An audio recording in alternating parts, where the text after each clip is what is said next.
Hello folks, it's Charlie in Westeros here, and it has been quite some time since I've posted a video on YouTube.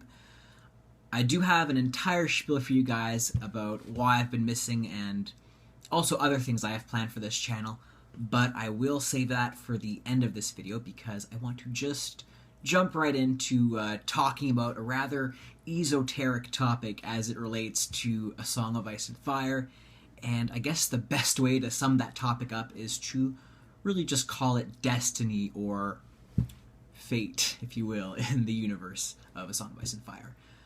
Especially as far as it relates to the end of the series itself as a whole. So if you've seen a number of my other Game of Thrones theory videos, you'll know I pretty much always express what I'm thinking as far as it comes to the story of Game of Thrones and A Song of Ice and Fire. And of course, I don't doubt that with so many of my hunches, I am probably often very wrong. And equally in many instances, I do change my mind a lot with the way I sort of expect things to transpire in the series. But with that said, there is this one topic I have been meaning to broach for a long time now, and I never really knew how I should tackle it until, well, now I suppose. So, admittedly, there is going to be quite a bit of crackpottery that will come up with my thoughts in this video, and I fully acknowledge that. I also do not necessarily think that what I am stating in this video will definitely, come to pass either, but I'm rather inviting you all to think about the possibility or potential for outcomes most of us haven't or, will not anticipate for the series. However, if all that crackpottery, along with spoilers, of course, bothers any of you to the point of, rage capping or whatnot, then I do strongly suggest turning away from this video right now because you have been warned. With that said, let me just jump right into this topic. So, A Song of Ice and Fire as a whole certainly seems to be set up in such a way that the inevitable ending will be one in which there is going to be some kind of epic battle between, White Walkers and humans, or at the very least between two polarizing forces. And certainly the seemingly logical outcome for the series is one that results in, I guess, Jon Snow becoming this Azor Ahai, or Prince That Was Promised figure. But nevertheless, is it at all possible that George R. R. Martin is, setting out to create a truly shocking ending for the series that really none of us will see coming, not even from a mile away? I'm not saying it definitely will, but just, is it possible? That's why I ask you all to reflect on that question just for a moment. Naturally, both the TV series and the book series of Game of Thrones, A Song of Ice and Fire, are really known for the numerous and shocking, didn't see that coming moments, like the Red Wedding and Ned Stark's death. However, are these occurrences merely intended to act in part as shock value and in part to, further the story itself along, or is there really something deeper at hand in the way George R. R. Martin kind of sets up these sort of events in such an unexpected and almost not unplanned way, but in such a way that we would never, at least I would never imagine seeing them occur? With that in mind, here is one of my big questions for those of you who are watching this, and that is, does there, or will there, necessarily need to be a prince that was promised, or an Azor Ahai figure in A Song of Ice and Fire? We already know that George R. R. Martin is atheist, and he has stated that we will not see any god or gods in the universe of A Song of Ice and Fire, and with this information in mind, it does admittedly seem a little strange that there would be a need for a messianic, or at least somewhat godlike hero to be the one who sort of saves the day, so to speak, in the end of the series. Of course, I do not necessarily believe my aforementioned train of thought will dictate the ending of A Song of Ice and Fire, but I do think these things are, worth pondering at least. Could the Prince That Was Promised element in of itself be a red herring at the end of the day? I did say there'd be some crackpottery in this video, of course, didn't I? Granted, I suppose the counter side to such an argument could include facts like, we haven't seen so much, or we have seen so much magic being manifested in the series, including things like people being risen or rising from the dead, or even that there are some messianic or at least semi-godly elements present within some characters like Bran, for instance, or especially Melisandre, as I say. And as such, these supernatural elements are effectively already very, very real in this series. So an epic good versus evil, or possibly fire versus ice type endgame scenario is completely possible with that in mind, if even probable for the series. But again, you never know, right? And I say this especially considering how very non-black and white the universe of A Song of Ice and Fire is. There are certainly some characters we can try to perceive as being absolutely evil, and others we might very well perceive as being completely good. But, it doesn't change the fact that pretty much all the characters in this series are flawed in very human, very real ways, and that nothing is necessarily truly for the absolute good or absolute evil in this world, at least for 99.9% of characters, I would arguably say.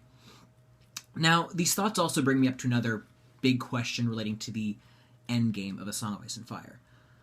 When all is said and done, what will happen to the world itself? There are many, many amazingly well-developed theories on YouTube and on forums, well, everywhere on the internet, really, that create some fascinating endgame scenarios for the series. That said, knowing the way that we know the cruel yet brilliant god that George R. R. Martin is, will he end A Song of Ice and Fire as a literal end for the world itself? What I'm basically saying here is, the doom of Valyria is one doomsday occurrence that is present within the story, and is something that is constantly on the minds of almost all the characters as we progress through it. Could the doom of Valyria itself have been a smaller scale event that is expected to happen for basically all of Westeros and Essos, for all of the known world, really, in quite literally a similarly cataclysmic, apocalyptic way? Now, if this crackpot idea is the case, then is a, last hero or Azor Ahai figure, is he needed to save the world from absolute destruction? And if not, is it something that is much less godlike, which could avert such a fate for the world? There's already a lot of evidence, especially after reading The World of Ice and Fire, that leads one to understand that there was a long time ago in practically all of Westeros, Essos, again, all the known world, that there was an endless darkness that enveloped the world that more or less varies depending on the respective mythologies or regions you're looking at in the land. So it could be said that a near doomsday event possibly did occur such a long time ago for this known world in of the universe of A Song of Ice and Fire, and as such it could very well occur again in a more or less similar fashion as it did so long ago.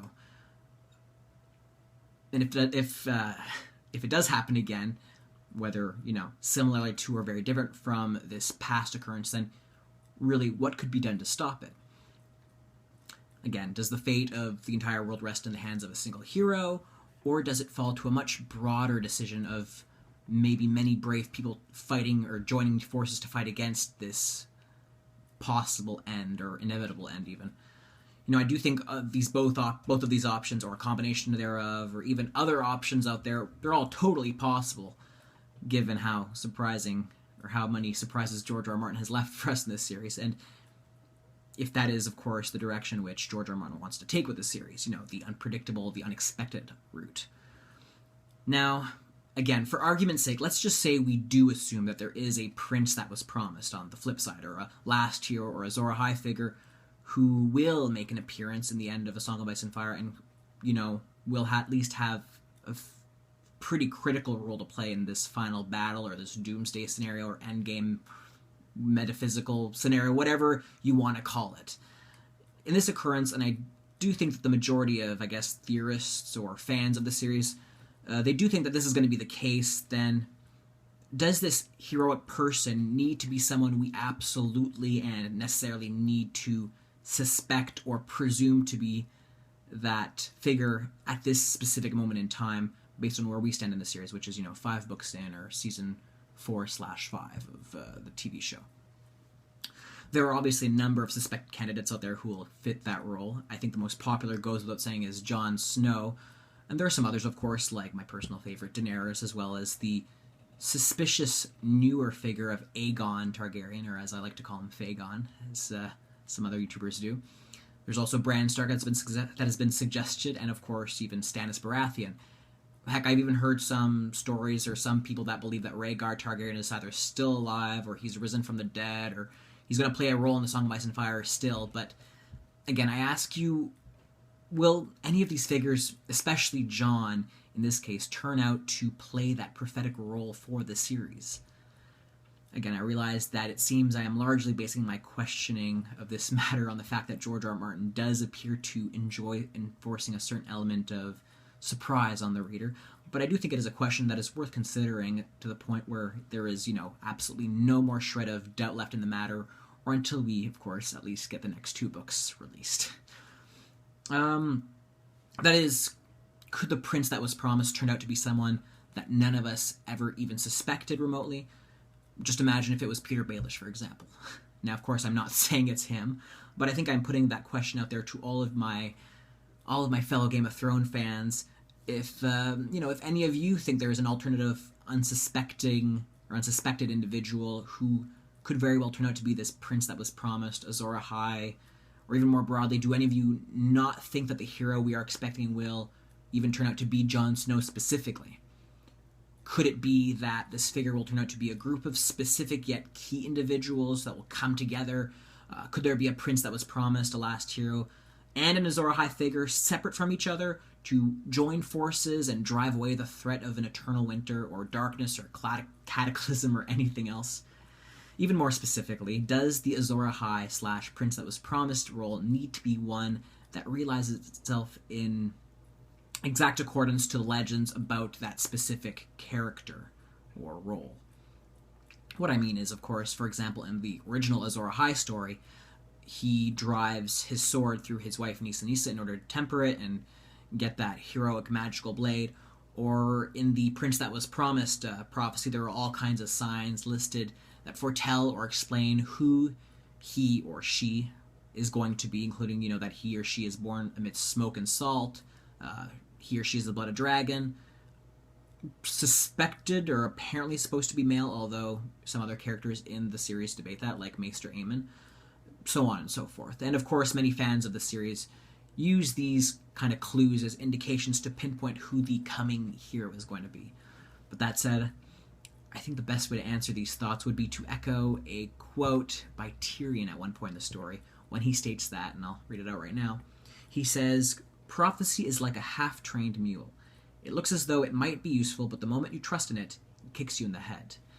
And of course, this is directed at other characters in the story, but I do think it does, or it should at least speak to us as book readers and show viewers of the series.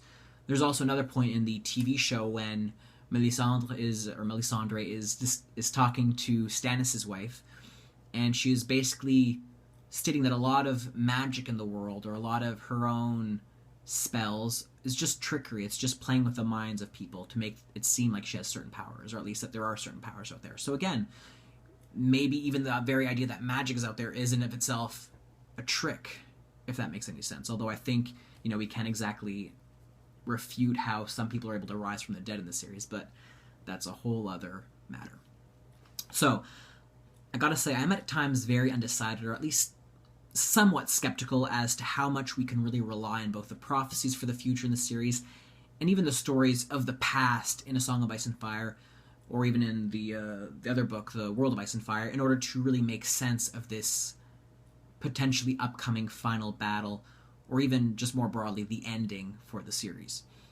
I do think it goes without saying, I do enjoy playing the devil's advocate for the series, but it's all in good fun, so take it for what it is. Again, I realize my thoughts may come across as a little disjointed today, but I'm just being honest. These are things that I've been wondering a fair bit for some time now regarding the end of the series. But with that said, however, I'm at least certain a lot of you have your own thoughts, opinions, and hypotheses for the ending of A Song of Ice and Fire, and I would totally love if you would all share them with me in the comment section below, or even, in video responses, or however means necessary, or whatever means you prefer to share. With that said, I think it is time I explain my plans for this channel a little bit more and why I haven't been as active for the last little while. I had filmed a bunch of little clips for a more lighthearted video I really wanted to put out there in early December. However, a few reasons I had to delay that specific video, but it is still coming. Stay tuned. I don't want to spoil it or say what it is, but I'm hoping if it turns out the way I planned it to, it'll be pretty great. Also, I'm now at a point where I do want to talk about other things on YouTube other than Game of Thrones and A Song of Ice and Fire, but I feel like they don't really fit into this specific channel so much, given that this themed channel is about Game of Thrones, A Song of Ice and Fire. So I have decided to start a new channel to go along with this one. It is called Charlife, or Charlife, or however you want to pronounce it. And you can find a link to it in the info section below. There are no videos there for now, but once things start, falling into place for myself and I have a little more time on my hands, I will definitely start posting on that one. So please do not hesitate to subscribe to that channel as well if you wish. Oh, and I'm also going to be seeing the Game of Thrones IMAX experience tomorrow, which I am really excited for, and I plan to make a full video review of the trailer with and without spoilers. 2 different videos, I'm hoping, that's my plan, in order to talk about the upcoming trailer for this upcoming season, so please stay tuned for that. And yeah, I think anyway, that's all for now, folks. If you are still with me in spite of my absenteeism on YouTube and my sometimes disjointed thoughts and tangents, then I appreciate you sticking with me. Do not forget to hit that like, subscribe, leave a comment, and of course, feel free to follow me on other social media like Instagram, Twitter, whatever you like. The links of those are also in the info section below. That is all for now, and take care.